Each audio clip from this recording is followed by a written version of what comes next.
Hello everyone, কেমন আছো সবাই? আমি নবনীতা চলে এসেছি একটা নতুন ব্লগ নিয়ে। তো আশা করি সবাই তোমরা খুব ভালো আছো আর আমিও খুব ভালো আছি। তো কোথায় যাচ্ছি, কি করব, সবটাই তোমাদের সাথে শেয়ার করব। আসলে চিনিদের স্কুলে যে আফটার এক্সাম যে একটা লং ছুটি পড়লো, তো আমরা যারা ক্লোজ 4 বান্ধবী রয়েছি এবং তাদের বাচ্চারা কোথাও একটু যাবো করে আমাদের আর যাওয়া হয়নি। তো এছাড়া স্কুলে ছিল কিছু টুকটাক কেনাকাটা, আর এই আগেই বললাম যে কোনো জায়গায় যাওয়া হয়নি এই মানে বন্ধু আর বান্ধবী। তাই ভাবলাম যে না, একটু বেরোই, মধ্যমগ্রামের মধ্যে কোথাও একটু ঘুরে আসি, ওদেরও ভালো লাগবে। আর স্কুল তো শুরু হলেই শুরু হয়ে গেল। এমনি তো আইসিএসসি বোর্ড সাংঘাতিক চাপ, মানে এইটুকু বয়সে এদেরকে যেভাবে প্রেশার দিচ্ছে, একদিকে দেখতে গেলে ভালো। তবে যাই হোক, গিয়েছিলাম যে সুকান্ত শায়ক পার্ক, এইটা মধ্যমগ্রামে। এখানে জানো তো তোমার মানে সুইমিং থেকে তোমার হচ্ছে ক্যারাটে সমস্ত কিছুই শেখানো হয় এবং খুব ভালো এটা। কিন্তু কি বলো তো, আমারও ইচ্ছা ছিল এখানে ওকে ভর্তি করাবো, কিন্তু আমাদের বাড়ির থেকে না দূরত্বটা অনেকটা। আর এখানে সপ্তাহে প্রায় রেগুলারই ক্লাস। তো আমাদের বাড়ির থেকে এত দূর এখানে আসা পসিবল না। তবে সে যাই হোক, এবার এই 3 বন্ধুর অবস্থা দেখো। দোল দিচ্ছে, তুই দুটোকে দেখে রাখবি। এইটা ভালো, এটা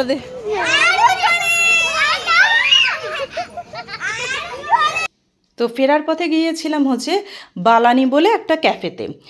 এইটা হচ্ছে দেশবন্ধু রোডের এখানে, মানে মধ্যমগ্রামেই। তো পাপিয়াই বললো চল, এই ক্যাফেটা বেশ ভালো, মানে একজন মানুষের বাড়ির উঠোনেই ক্যাফেটা করা। আর যেমন হচ্ছে পকেট ফ্রেন্ডলি, তেমনি না খাওয়া দাওয়া খুব ভালো।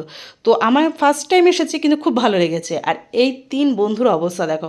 প্রথমে বললাম না, বাড়ির উঠোনটাই খুব বড়, সেখানে ক্যাফেটা করা, মানে ওদের প্রায় মানে বাড়ির দরজা গিয়ে পর্যন্ত নাড়িয়ে এসেছে এরকম পাবলিক। যাই হোক, তো সারণ্যা নিয়েছিল হচ্ছে মোমো। তো ওই যে স্কুলে শিখিয়েছে না শেয়ার করতে, তো প্রত্যেকটা বাচ্চা খুব সুন্দর শেয়ার করেই খেয়েছে। এগুলো তো স্কুল থেকেই শেখে বলো। আর এই যে চিনি নিয়েছে বার্গার, ও সুন্দর শেয়ার করেছে। আর অনিরুদ্ধ নিয়েছিল হচ্ছে পাস্তা। তো ওর পাস্তাটা একটু বেশি ছিল বলে ও পুরোটা খেতেও পারিনি, ওরটা আমরা সবাই মিলে একটু একটু করে নিয়েছি। আর আমরা 3জনে কী নেবো মানে মানে মনে করতে করতে করতে করতে তখন পাপিয়া বলে কি তাহলে এ নে মোগলাইটা কোনো দিন খাওয়া হয়নি। তো মোগলাইটা এতগুলো দিয়েছিল, বিশ্বাস করে আমরা লাস্ট অবধি খেয়ে উঠতে পারিনি। আর সেই যাই হোক, রান্নাবান্না খাওয়া দাওয়া কিন্তু খুব ভালো। তো দারুণ একটা সন্ধ্যা আমরা সবাই মিলে স্পেন্ড করলাম। তো ব্লগটা কেমন লাগলো সবাই অবশ্যই জানিও। আর যদি ভালো লাগে, একই কথা আবার বলবো, অবশ্যই একটু লাইক কমেন্টস করো, তাহলে আমারও ভালো লাগবে। আর হচ্ছে সবাই সুস্থ থেকো, সবাই ভালো থেকো, সবাই সাথে থেকো, সবাই পাশে থেকো। আসতে হবে, আসি, টাটা।